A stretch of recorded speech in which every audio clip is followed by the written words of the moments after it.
시청자 여러분 안녕하십니까? 훈민정음은 유네스코 세계 기록 문화유산으로 등재된 우리나라의 자랑스러운 문화자산입니다.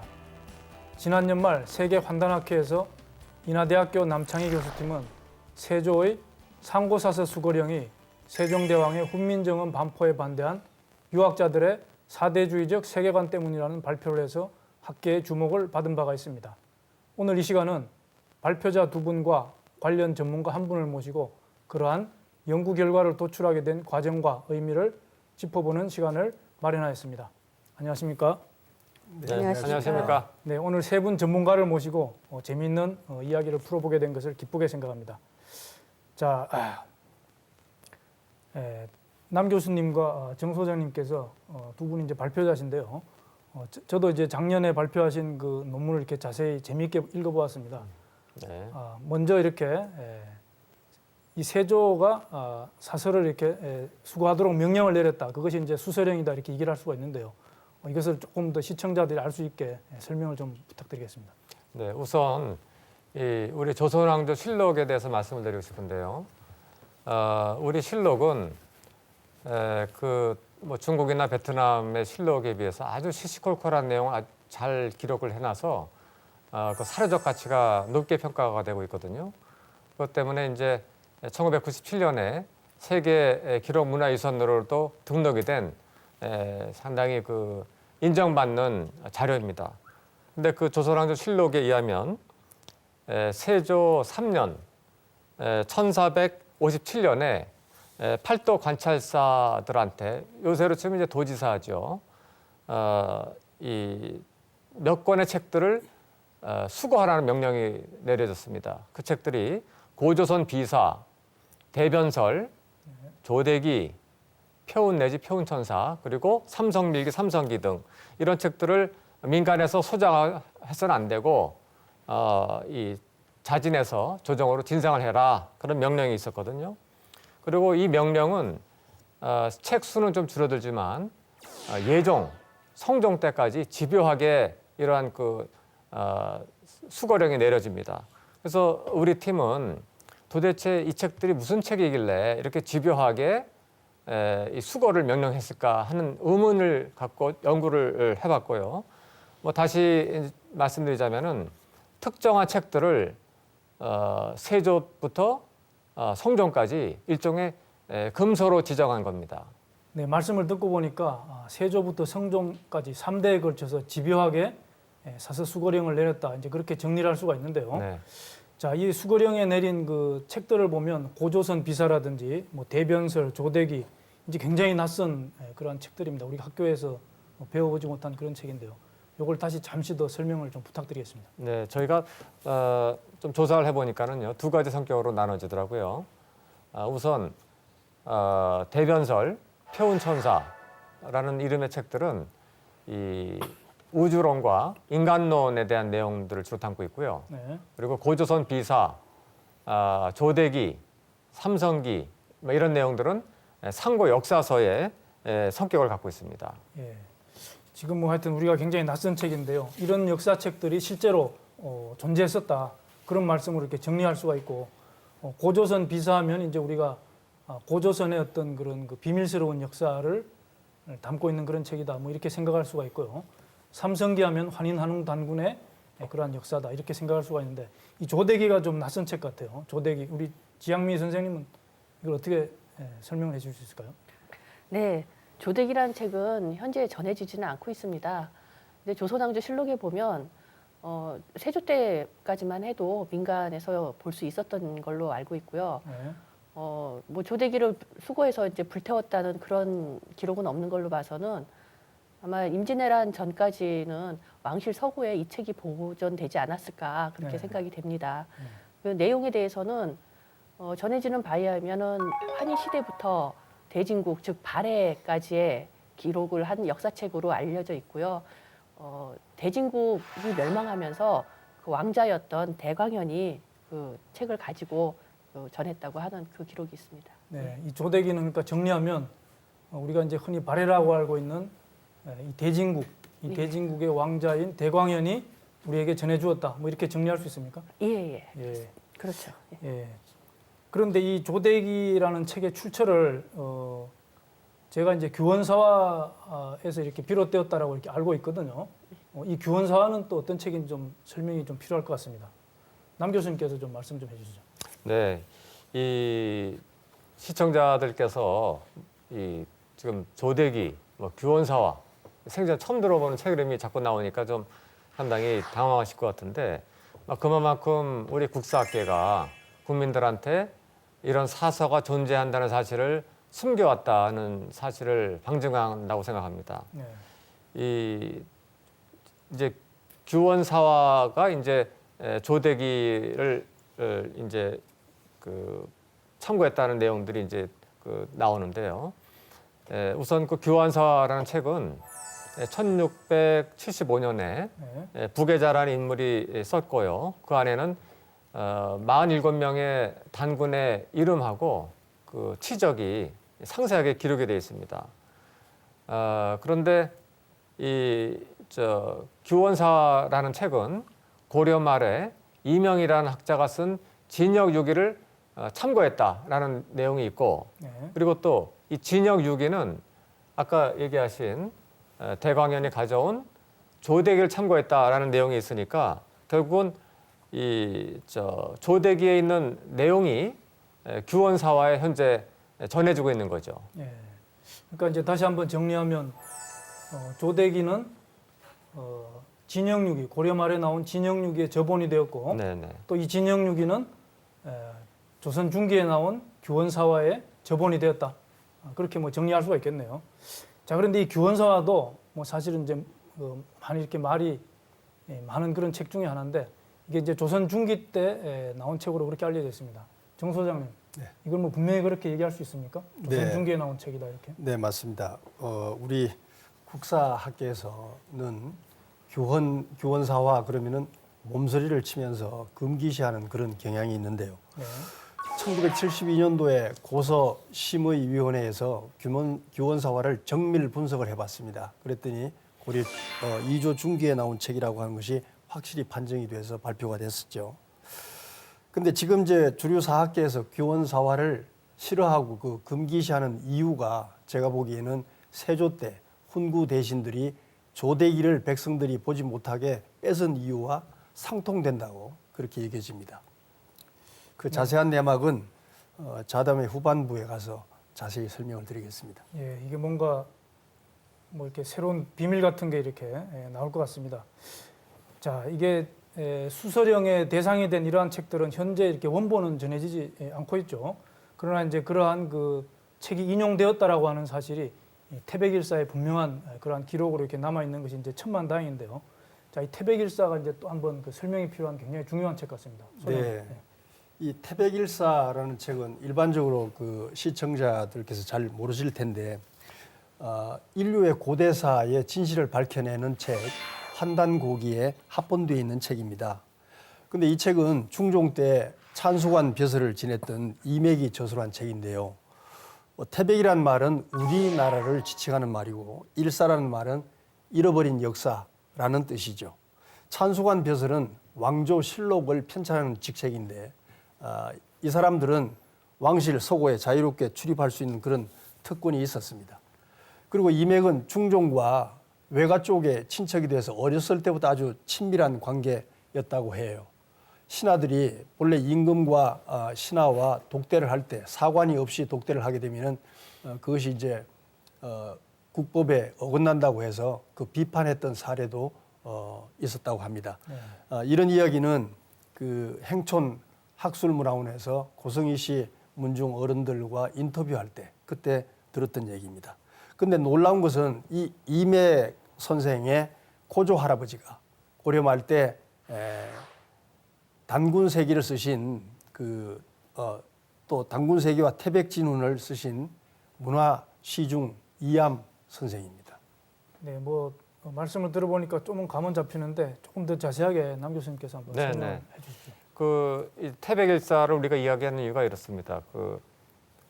현재 그 시중에 우리가 볼 수 있는 태백일사라는 책을 사서 보면 그 안에는 일종의 그 하이 챕터처럼 삼신오제 본기, 환곡 본기, 신시본기, 소도경전 본운 이런 이제 그 작은 책들이 또 안에 있는데 흥미로운 것은 이 태백일사에 포함되어 있는 작은 챕터 같은 이 책들이 아까 우리가 얘기했던 세조 때 내려진 수거령의 대상이 된 책들을 집중적으로 반복적으로 인용을 하고 있습니다. 네, 이게 뭐 삼신오제 본기, 환국 본기 이제 그 태백일사 안에 이런 내용들이 이렇게 있다. 그리고 현재 이렇게 시중에서 우리가 태백일사를 볼 수 있고 이 책 속에 그러한 그 수서령에 그죠? 그 서술된 그러한 그 책 목록을 이렇게 우리가 알 수가 있다. 그런 말씀이시죠? 네, 그렇죠. 그러니까 사실 뭐 우리 시청자들도 그렇고 일반 학자들도 삼신오제 본기라는 책을 뭐 들어본 적이 없을 겁니다. 이거는 이제 태백일사 안에 들어있는 이제 하이 챕터 같은 책인데요. 그런데 이제 또 이 태백일사라는 책은 환단곡이라고 하는 합본된 책의 일부입니다. 그래서 지금 정리해서 말씀드린다면 이런 거죠. 이 세조, 예종, 성종 때 몇 권의 책들을 이제 조정해서 수거해서 감추려고 했습니다. 못 보게. 그랬는데 그 책들을 반복적으로 인용한 책들이 이제 그 후대에 나온 태백일사 안에 있는 작은 챕터인 삼신오제본기, 뭐 혹은 소도경전포는 이렇게 있다는 거죠. 결국은 이 태백일사는 이맥 선생이 썼다고 전해지고 있는데요. 이맥 선생이 쓴 태백일사 덕분에 세조 때 수거의 대상이 됐던 책들이 어떤 내용인가라고 하는 걸 우리가 대략 짐작할 수 있는 그런 얘기입니다. 네, 이 말씀을 듣고 보니까 이맥 선생이 이제 태백일사를 통해서 우리가 이제 잊혀질 뻔했던 그러한 그 상고 사서들을 이렇게 인용을 하고 소개를 해놨다라고 하는 것은 뭐 대단한 그러한 그 우리들의 그렇죠. 자산이 될 것 같습니다. 이맥 선생이 또 어떤 분인지 좀 말씀이 필요할 것 같아요. 예. 예, 제가 남 교수님 연구팀과 함께 그 이맥 선생의 후손 묘소를 가기 위해서 파주에 갔었는데요. 그 후손 중에 인조 때 파주로 이주를 했다고 합니다.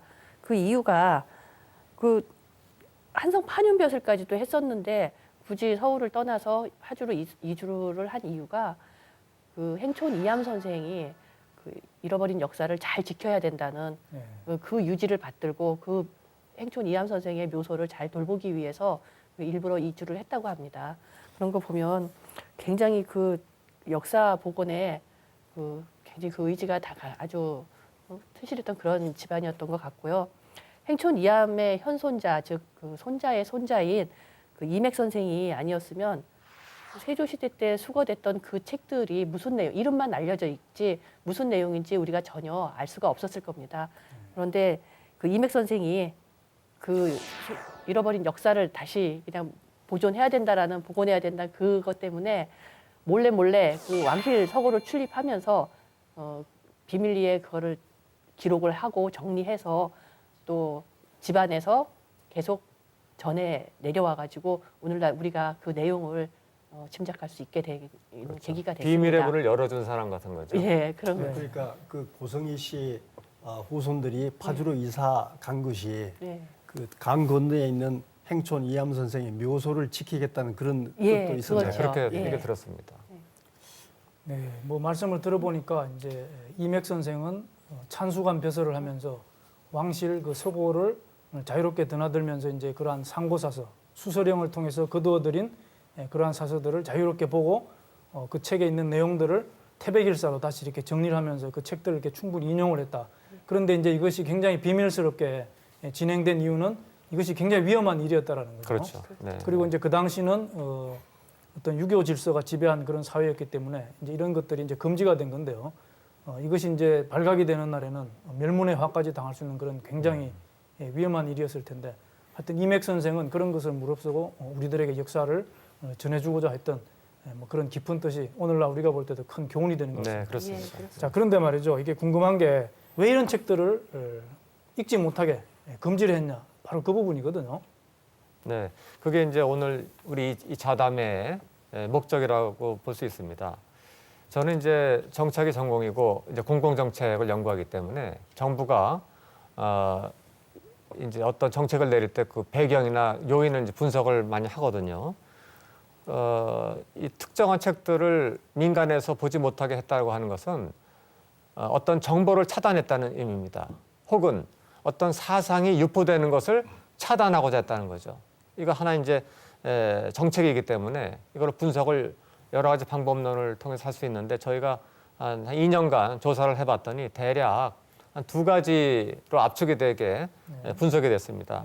우선 그 요인들을 우리가 말씀드리기 전에 그 수거령이 나왔던 그 시대 상황을 조금 얘기를 해야 될 것 같아요.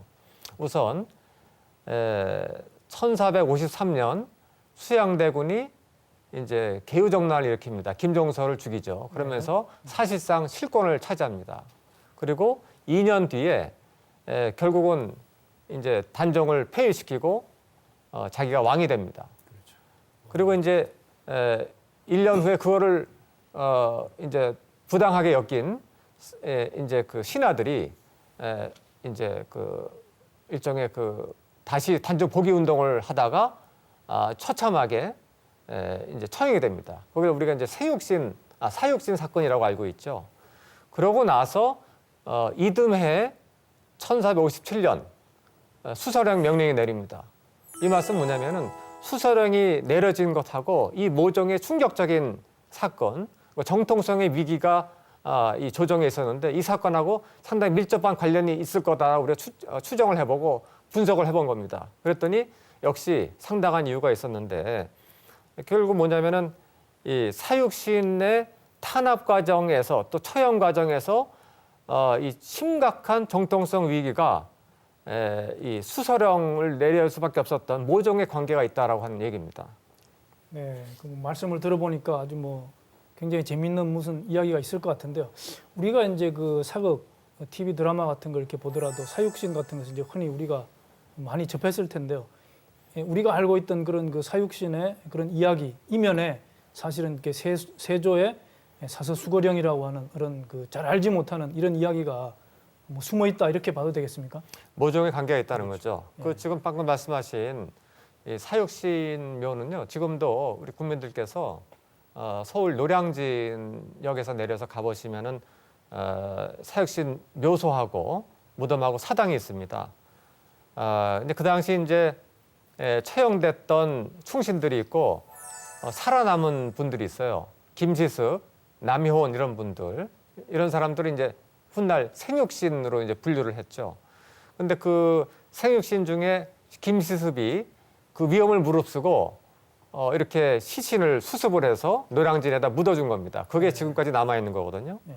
그러니까 한번 생각해 보세요. 그 당시 어린 조카 단종을 몰아내고 왕이 됐는데 그러고 나서 그 충신들을 아주 가혹하게 탄압하고 처형했으니까 얼마나 그 한양이 시끄럽겠습니까? 백성들이 뒤에서 정말 너무했다 이렇게 얘기했을 거고. 그러니까 결국 뭐냐면은 그 당시 세조가 상당히 아마 그 귀가 가려웠지 않았을까. 그리고 상당히 충격적인 그런 정통성의 위기를 겪었고 그 이듬해 수거령이 나왔다는 거죠. 예. 전해지는 바에 의하면 그 성산문이 국문장에서 세조를 보고 전하라고 하지 않고 나리라고 하니까 이 세조가 그냥 벌컥 화를 내면서 결국 성산문의 아들을 죽이지 않습니까? 그 아들이 죽게 됐으니 성산문은 이제 눈물을 흘리니까 그 성산문의 아버지인 성승이 아니 대장부답지 못하게 그런다고 아주 꾸짖는 그런 내용이 있습니다. 그때 당시 그들의 그 충의와 그 기계는 하늘을 찌를 듯했죠. 네, 참 말씀을 듣고 보니까 굉장하다는 생각이 드네요. 네, 그 사육신의 절개와 충성심이 워낙 그 당시의 백성들을 감동시켰고 그렇기 때문에 조정에서도 결국은 숙종대에 와서 그 충성심과 절개를 인정을 해서 그들의 명예를 회복해 주게 됩니다. 그런데 그 사육신 중에 박팽년, 성상문, 이계 이 세 사람이 있는데요. 이 세 사람은 특히 훈민정음을 창작했던 집현전의 그 학사 8명 중에 속하게 됩니다.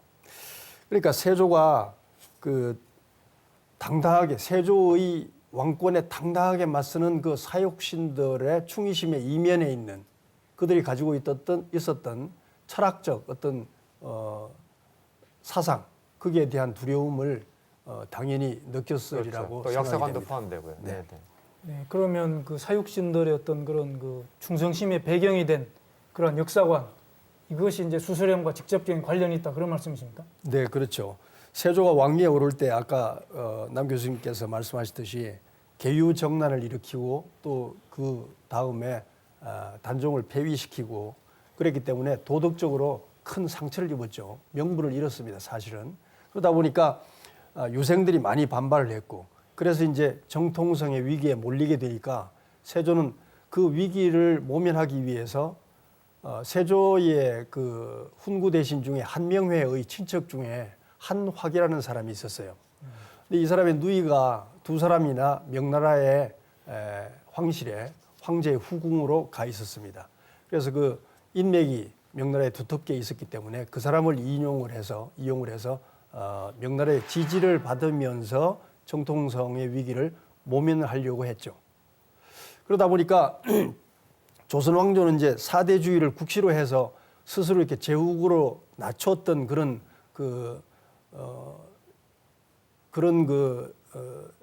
자세에 있었기 때문에 명나라의 지지를 얻기 위해서는 반드시 사대모하로 더더욱 더 기울어지는 그런 모습을 연출할 필요가 있었겠죠.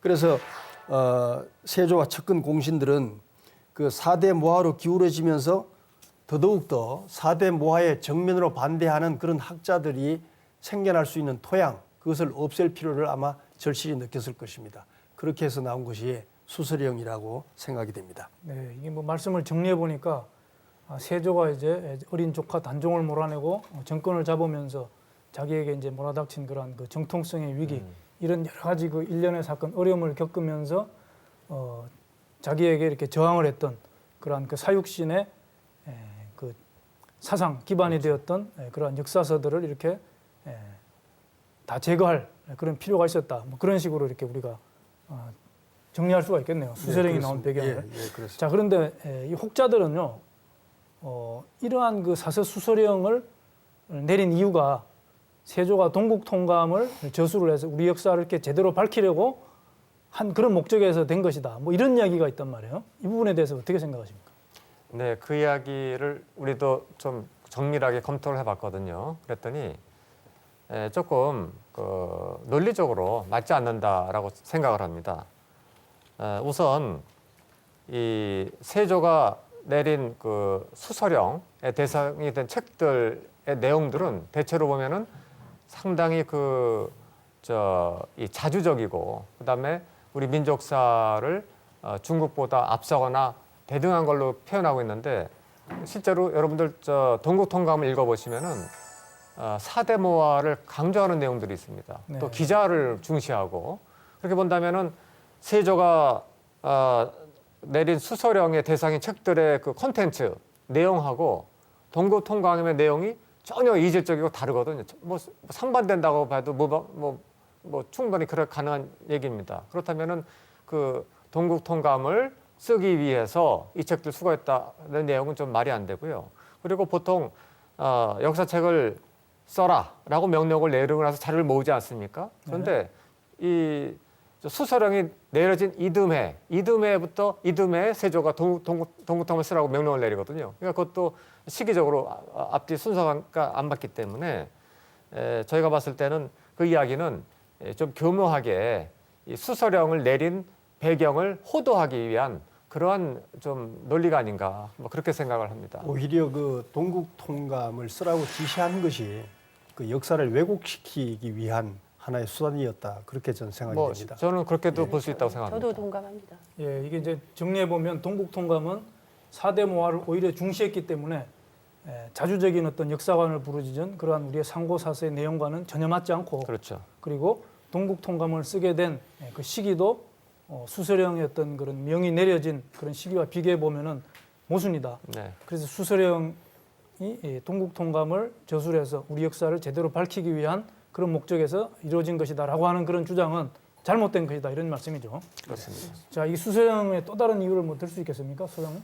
네, 그게 이제 조선의 그 신분 질서 때문에 수서를 했다고 이렇게 보여집니다. 수거된 책들 속에는 그 인간관에 대해서 유교적 신분 질서, 차별적 신분 질서와는 전혀 다른 그런 내용들이 들어 있었습니다. 수거된 책 중에 대변설, 표운천사 등 그 철학서를 보면은 만민 평등과 홍익 인간 사상이 담겨 있었는데 이것은 이제 유교의 차별적 신분 제도와는 전혀 다른 것이죠. 예. 그래서 그것을 선각의 혹은 도각의 세계관이다 이렇게 얘기를 할 수가 있는데요. 선각이라고 하는 것은 이제 수두교라든가 삼신교 그리고 신선도, 풍류도 같은 우리 고유의 도가 문화에서 바라보는 세계관, 인간관을 얘기하는 것입니다. 예. 그러니까 이제 수수령을 내리게 된 이유는 크게 이제 세조가 정통성의 문제를 그렇죠. 타개하기 위한 것이 하나가 있고 또 하나는 그 당시 이제 조선을 지배했던 이 신분 그렇죠. 질서, 이 사회를 유지하기 위한 그러한 목적이 이렇게 컸고 거기에 세조를 지지했던 그런 사대부들의 영향이 이렇게 컸다 이렇게 정리할 수가 있겠네요. 네, 그렇습니다. 자, 그 부분을 조금 한번 더 그러니까 다시 한번 그 신분 질서를 유지하기 위한 그러한 어떤 몸부림으로서의 수서령이 내려졌다. 예, 이거 그걸 조금 더 자세하게 세부적으로 한번 설명을 드려보면요. 예. 수서령을 내리려고 하면은 그 수서된 책들의 내용들을 자세히 알고 있는 사람이어야 수서령을 이렇게 내릴 수 있다고 생각이 됩니다. 근데 그 세조의 측근 공신들 중에 한명회, 서거정, 골람은 이 세 사람들은 고대사에 굉장히 해박했던 사람이라고 보여져요. 특히 이게 골람은 그 할아버지 권근이 중국 황제에게 써준 집이 있는데 그게 이제 응제시인데요. 응제시에 설명서를 붙이는 책, 응제시주를 쓰면서 단군시대 이야기를 많이 넣어서 그 응제시주를 썼죠. 그리고 서거정은 환단고기를 전성한 그 고성희 씨 가문과 굉장히 밀접한 관계를 가지고 있습니다. 뒤에 보면 이제 얘기가 나오겠습니다만 이 서거정은 단군세기, 태백, 진운 같은 것을 복원하는 사업에도 참여했던 그런 그 인물이거든요. 그리고 한명회는 골람과 어릴 때부터 굉장히 그 절친한 사이였기 때문에 그 만권 서적을 읽어서 이름을 남기겠다, 불후의 이름을 남기겠다라고 하는 그 얘기를 했던 것처럼 역사에 굉장히 밝은 사람이었습니다. 그런데 이 선각의 사서가 내포하고 있는 인간관이 이들이 추구했던 그 신분 질서의 차이와 정면으로 이렇게 배치되는 그런 내용들로 들어있었기 때문에 굉장히 위험시해서 봤다고 볼 수가 있어요. 그러니까 그들이 이제 선각의 사서의 내용을 정확하게 알고 있었기 때문에 그 수서하고자 하는 그런 이렇게 뜻을 가지고 있었고 세조에게도 아마 그 집요하게 그 수거할 것을 그 건의를 드렸던 것으로 생각이 됩니다. 뒤에 이렇게 자세히 말씀드리겠지만은 훈민정음에 담긴 애민 정신과 도가적 인본주의 사상을 짚어보면은 세종대왕이 그 수서된 그 책들의 내용을 자세히 알고 있었고 그 영향을 깊이 받았다고 하는 것을 그걸 방증할 수 있는 내용들이 많이 들어 있습니다. 그렇죠. 그러니까 한명회, 서거정, 골람 이 사람들이 그 수거의 대상이 된 책들의 이 조선의 신분 질서를 위협할 수 있는 평등주의 사상이 있다는 거, 그거를 정확하게 알고 있었다는 거죠. 하기 때문에 이 책들은 이제 위험한 책이다라고 해서 수거를 이제 집요하게 요구했다는 겁니다. 그 말씀인 거죠. 네. 그러니까 어떻게 보면 새롭게 이렇게 정권을 장악한 그러한 그 훈구 대신들이 자기네들의 기득권을 이렇게 계속 유지하기 위해서 그런 셈이죠. 그 철학에 반대되는 그 조선의 그 신분 질서를 유지하는데 방해가 되는 이 지장이 되는 책들을 다 없애버리려고 했던 그러한 큰 프로젝트였다. 그런 거죠. 이렇게 볼 수가 네네. 있겠네요. 자, 그런데 이제 우리가 시청자들이 이제 의문을 가질 수 있는 게 있는데요. 자, 이게 세조실록에 보면 이렇게 이러한 상고 사서들의 이름이 이렇게 쭉 나온단 말이에요. 그리고 그런 책들을 인용한 내용 이제 태백일사에 이렇게 쭉 나오는데 이 태백일사에 나오는 그런 인용한 사서들, 뭐 예를 들면은 표운천사라든지 또는 뭐 대변설이라든지 이런 것들이 실제로 이 세조실록에서 이야기하고 있는 수서령에 있는 그러한 책들이라고 이렇게 직접적으로 이렇게 똑같은 책들이다. 그렇게 이야기할 수 있는 그런 명확한 뭐 그런 근거가 있는지 모르겠습니다. 네, 우선 이렇습니다. 그 국내 학계에서는 이 태백일사를 좀 신뢰하지 않습니다.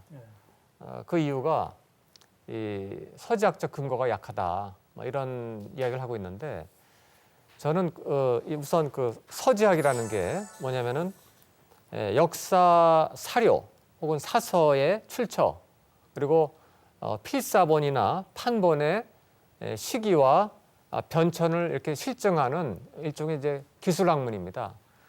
그런데 아까 우리가 얘기한 것처럼 태백일사는 멸문의 화의 위험을 무릅쓰고 몰래 왕실 서고에서 책을 열람을 해서 비밀리에 책을 쓰고 그걸 자기 가문에만 비밀리에 전했던 책이거든요. 하기 때문에 당연히 서지학적 근거를 밝히기 어렵고 또 우리가 그거를 규명하기 어려운 거죠. 하기 세상에 때문에 공개된 적이 없기 때문에 그렇다는 그렇죠. 말씀이죠. 그러니까 결국은 태백일사가 서지학적 근거가 약하다고 하는 얘기는 우물에서 숭늉을 찾는 것과 같은 그런 논리적인 좀 모순이 있는 이야기인 겁니다. 예. 우선 그런 거죠. 태백일사에 있는 그 기록이 얼만큼 신뢰할 수 있는지 최근 고고학 성과나 자연과학 및 사회과학과의 그 융합적 연구를 통해서 그 진위 여부와 범위를 이제 규명하고자 하는 목적에서 지난 2014년에 세계 한단학회가 설립된 것으로 알고 있습니다. 근데 뭐 주류 사학계에서는 그것도 눈의 가시처럼 여기고 있죠.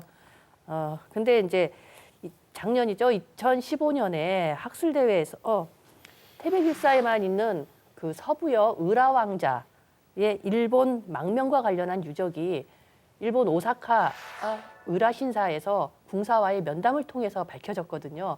그게 발견됨으로써 태백일사의 그 사료적 가치는 또다시 주목을 받은 적도 있습니다. 그렇습니다. 제가 네. 한 30분 이상 그 궁사하고 직접 아주 집요하게 질문을 해서 녹음까지 떠왔습니다. 그뿐만이 아니고요.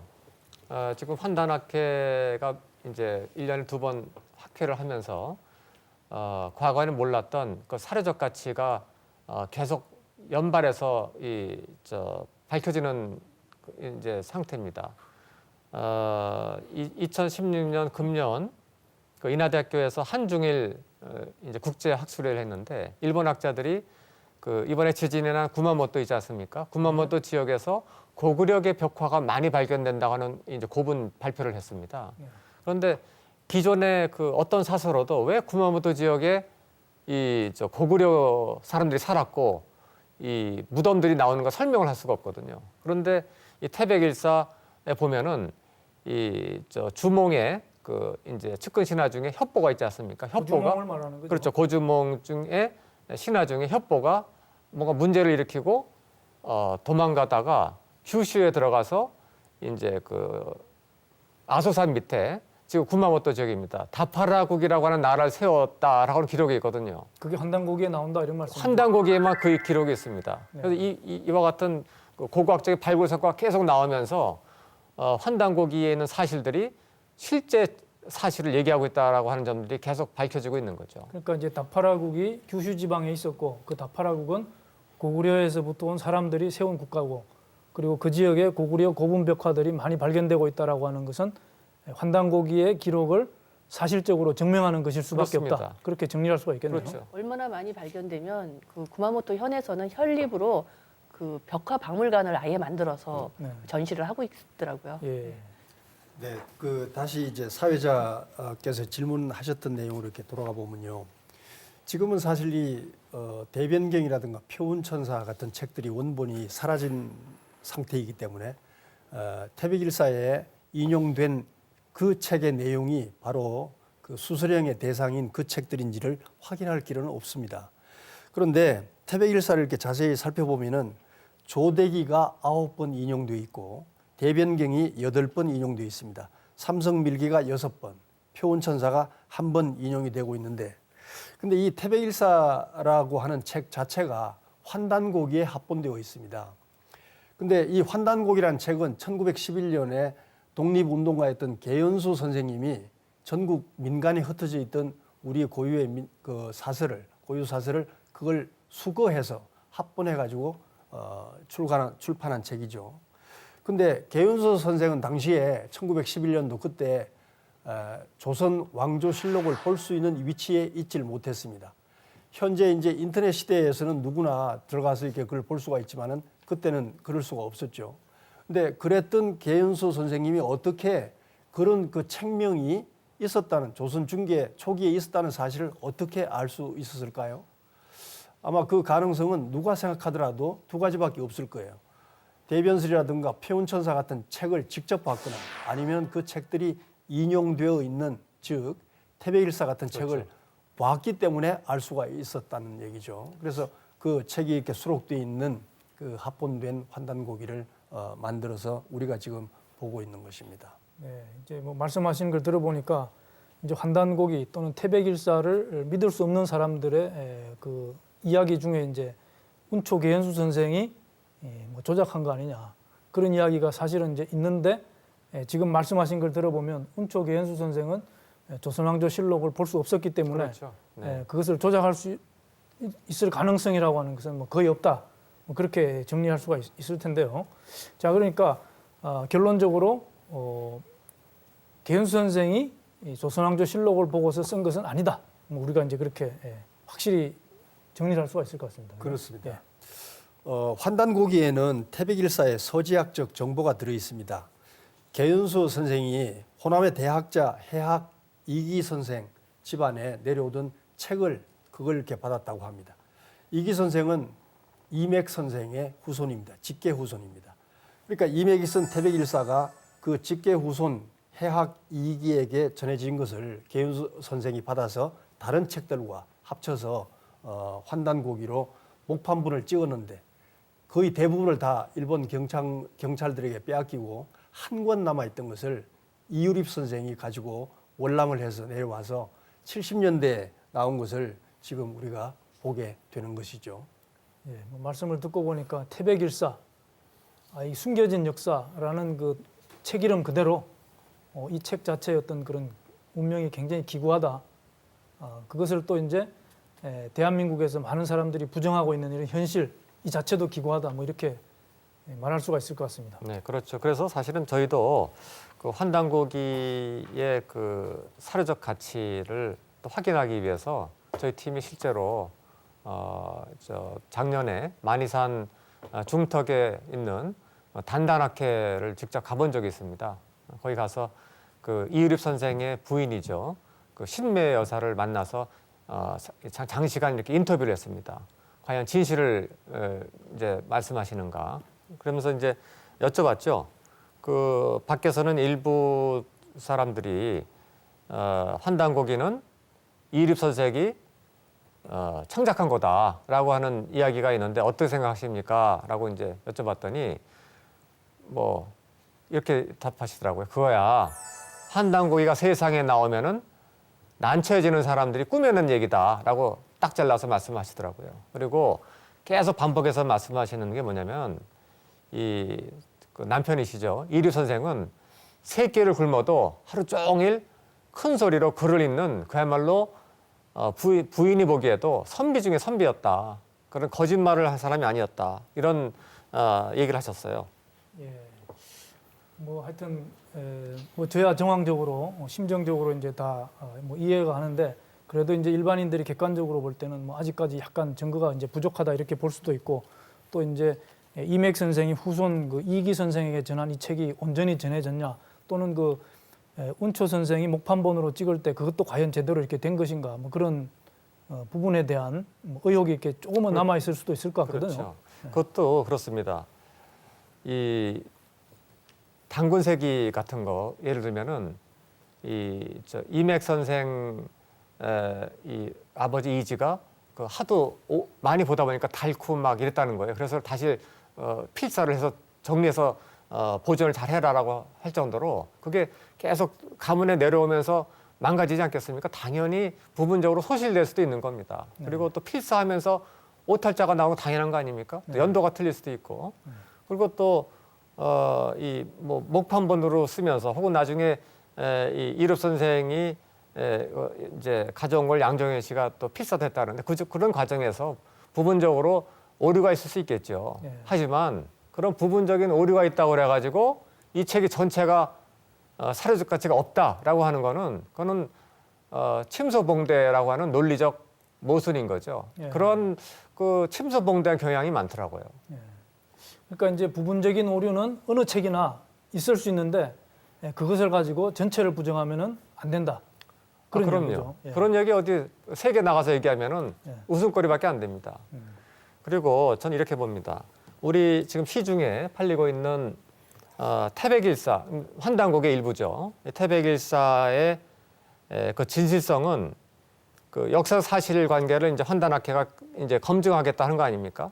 앞으로 10년간 하는데 그것도 중요하지만은 제가 봤을 때는 태백일사 안에 들어있는 고유한 아무도 몰랐던 역사 철학이 있는데 그 역사 철학의 놀라운 수준의 논리적 일관성입니다. 그 태백일사에 들어있는 뭐 대변설, 표운천사, 그다음에 뭐 이제 뭐 조대계도 일부 있는데 그런 철학적 논리가 우리가 상상을 초월할 정도로 정연해요. 앞뒤가 딱 맞습니다. 그리고 너무 심오합니다. 이렇게 일관성이 높다고 하는 거 우리가 봤을 때는 이건 누가 인으로 이렇게 창작하기 어렵다. 이런 얘기는 글을 써본 사람 누구나 알고 철학을 기본적으로 정치 사상을 공부한 사람은 다 공감하는 얘기인데 이상하게 역사 공부한 분 중에 극히 일부만 그거를 인정을 하지 않더라고요. 또 이런 점도 있는 거죠. 그렇게 놀랍게 일관되고 위대한 철학을 써놨는데 네. 만일 그 혹자들이 얘기하는 것처럼 개연 선생이나 이룹 선생이 사기꾼이었다, 거짓말쟁이했다 한다면 진짜 거짓말쟁이라면 그렇게 놀랍게 위대한 철학이 내가 썼다라고 그렇죠. 하는 게 더 나은 거 아니겠습니까? 그렇죠. 다른 사람이 했다라고 할 이유가 없는 거죠. 그런 거죠. 예. 그렇습니다. 그 태백일사에 들어있는 그 정신 사상에 대한 내용은 아마 지금 그 어떤 그 종교적인 경전에 있는 내용보다도 훨씬 심오한 내용, 그러면서 일관된 내용으로 이렇게 들어있다고 저도 이렇게 그렇게 보고 있는데요. 그래서 우리 연구팀이 이렇게 발견한 태백일사의 사료적 가치를 증명해주는 또 하나의 방증 자료가 있는데 그게 바로 훈민정음 해례본입니다. 훈민정음 해례본도 세계 기록 문화유산 아닙니까? 근데 그 훈민정음 해례본에 들어있는 글자 제작에 대한 그 철학을 이렇게 분석을 해보고 아주 놀라운 점을 발견했는데 이맥 선생 덕분에 이제 지금 우리가 보고 있고 세상에 사람들이 이렇게 보고 있는 그 태백일사 속에 삼신오제본기와 소도경전 본훈 또 그 중에서 특히 천부경 그 세 가지를 이렇게 자세히 읽어보고 훈민정음 해례본을 보게 되면은 같은 사상적 시각을 가지고 있다는 것을 발견하게 됩니다. 천지인 일체 인간론에 대한 똑같은 시각을 그 양쪽에서 함께 얘기하고 있다는 것을 보게 되죠. 이 말은 세종대왕과 그 집현전 학자들이 태백일사에서 인용되고 있는 표훈천사 또 대변경 이런 책을 읽고 그 영향을 깊게 받았다는 그런 말이 되는 것입니다. 이게 방금 말씀하신 게 그야말로 경천동지할 그런 내용이고요. 오늘 이 좌담회를 통해서 처음으로 공개되는 내용입니다. 학회는 물론 공개가 됐지만 국민들한테는 처음 알려지는 사실인 거죠. 네. 오늘 뭐 세 분 모시고 놀라운 말씀 재밌게 잘 들었습니다. 뭐 지금까지 이야기를 종합해 본다 그러면 세조 때에 이러한 상고사세의 수서령이 내려졌고 그 배경으로 세조 시대에 있었던 일련의 비극적인 사건 그리고 기존의 신분 질서를 유지하기 위한 그러한 훈구 대신들의 그러한 그 음모라고 할까요? 그런 것들이 이제 정치적인 배경으로 작용을 했고 그리고 이러한 그 상고사서들을 인용하고 있는 환단고기의 태백일사 이것은 여러모로 볼 때 거짓일 수 없는 그러한 그 참으로 진실된 내용들을 많이 담고 있고 특히 어떤 그 우리 한민족 고유했던 철학 이런 것을 질서정연하게 논리적으로 담고 있기 때문에 이것은 누가 창작할 수 없고 그리고 조작한다 그러면 그것을 굳이 다른 사람이 했다라고 할 이유가 없는 그런 내용이다. 뭐 이런 것들이 지금까지 우리가 다뤄봤던 내용이고요. 자, 이것이 이제 세조의 그 수서령에 포함된 이 역사적인 그 배경이 이제 세종대왕 훈민정음이 이와 이렇게 밀접하게 관련이 있다. 그런 내용을 이제 우리가 아직까지 얘기는 안 했지만 그런 부분들을 이제 유출할 수가 있고요. 오늘 이 시간 여기서 정리하도록 하겠습니다. 감사합니다.